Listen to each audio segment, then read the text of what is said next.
Hello everyone, আশা করি সবাই খুব ভালো আছো, সুস্থ আছো। আমিও খুব ভালো আছি। তো আবার একটা নতুন ভিডিওতে সবাইকে জানাই স্বাগত। তো পুরোনো ভিডিওগুলো এডিটিং করতে বসেছি অনেক দিন পর, প্রায় 1 মাস আগেকার ভিডিও। তো সময় পাইনি এডিট করব পুরোনো ভিডিওগুলো। করছি করে আর হয়ে ওঠেনি। তো এই যে দেখো, যেদিনকে ভাড়া বাড়ি ছেড়ে বাড়িতে চলে আসি, এটা সেদিনকার ভিডিও। তো ভাড়া বাড়িতে ছিলাম 7-8 মাস মতন, অনেক কষ্ট করে। তো অবশেষে 4 বছর পর আমাদের বাড়ি কমপ্লিট করতে পারলাম, অনেক ঝড় ঝাপটা পেরিয়ে। অনেক কষ্ট করে আজকের ঘরটা করতে পেরেছি। কথায় আছে না যে কষ্ট করে যাও একদিন ভালো ফল পাবে। তো সত্যি 4 বছর অনেক কষ্ট করে আজকের নিজের বাড়ি কমপ্লিট করতে পারলাম। তো আমি সত্যিই খুব খুশি, ভাবতে পারিনি যে হবে।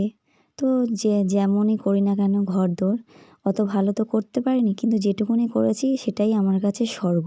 যে যার বাড়ি সে যার কাছে স্বপ্ন। তো গাইস, তো এই যে সব জিনিসপত্র গাড়িতে করে নিয়ে যাওয়া হচ্ছে।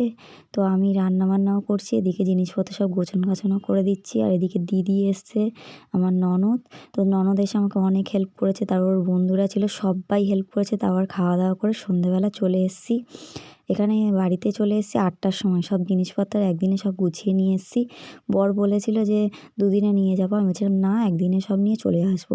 তো এখানে এসে আর ভিডিও করতে পারিনি। তারপরে এই যে খাটটা পেতে নিয়েছি, তখন 1টা বাজে। তো জামাকাপড় চেঞ্জ করে তোমাদেরকে ঘুরিয়ে দেখাচ্ছি। কিছু গোছানো হয়নি, শুধু খাটটা পাতা হয়েছে। আর সব এক হাঁটু হয়ে এঘর ওঘর। তো সকাল থেকে সব কাজ শুরু করবো, আর শরীর টানছে না। সারাদিন খাটাখাটনি করে প্রচুর জিনিসপত্র, বন্ধুরা তোমরা তো দেখতেই পাচ্ছ। আর এই যে রান্নাঘরে দেখো সব ভর্তি হয়ে আছে। আর মাম্মাম শুয়ে আছে, আমরাও শুয়ে পড়বো। তখন রাত্রির 1টা বাজে, খাওয়া দাওয়া হয়ে গেছে। তো স্নান টান করে নিয়েছিলাম, নিয়ে জামাকাপড় চেঞ্জ করে নিয়েছিলাম। আর বর হচ্ছে বাইরে আছে, ওর বন্ধুরা সব চলে যাচ্ছে। তো কেমন লাগলো জানিও, টাটা।